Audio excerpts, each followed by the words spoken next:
Bonsoir. Chaque année, au 1er janvier, une tradition veut que l'on s'offre des bulbes de jacinthe.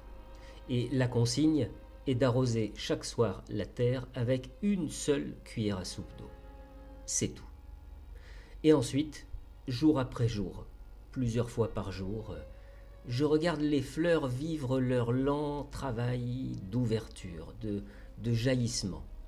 C'est un peu comme si je partageais cette irrésistible poussée, cette montée de désir dont la puissance provoque un jour la transformation de la grappe verte et dense en une floraison légère et mousseuse.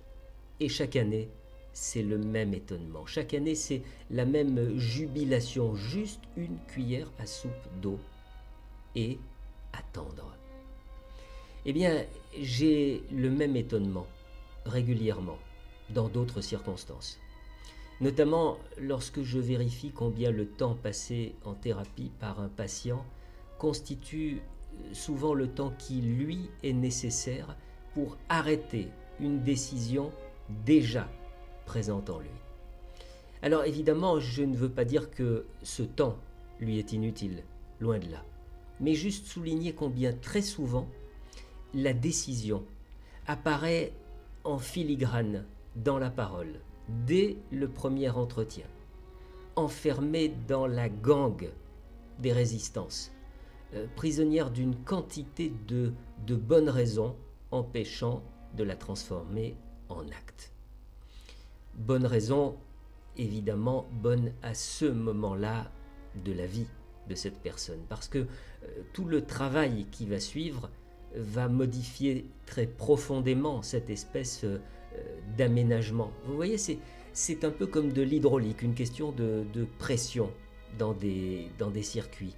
On se trouve en présence d'une formidable soupe qui mêle le désir, le regret, la culpabilité, l'hésitation, la honte, le doute, le remords. Et chacun de ces ingrédients pousse les autres. Il se retrouve parfois à la surface, et puis il disparaît, et puis il réapparaît à la surface, et il disparaît à nouveau. Et ce que l'on sent dans cette danse, c'est la puissance des forces en présence.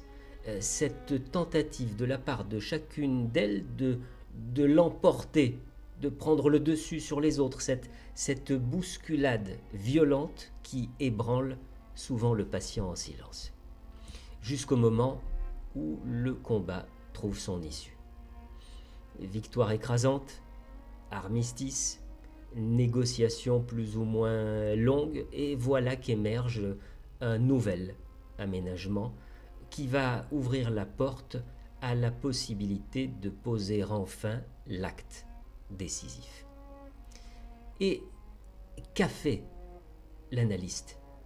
Est-ce qu'il a appuyé sur un bouton quelconque? Est-ce qu'il a orienté, influé, conseillé? Rien de tout cela. Il a juste laissé le temps nécessaire. À bientôt.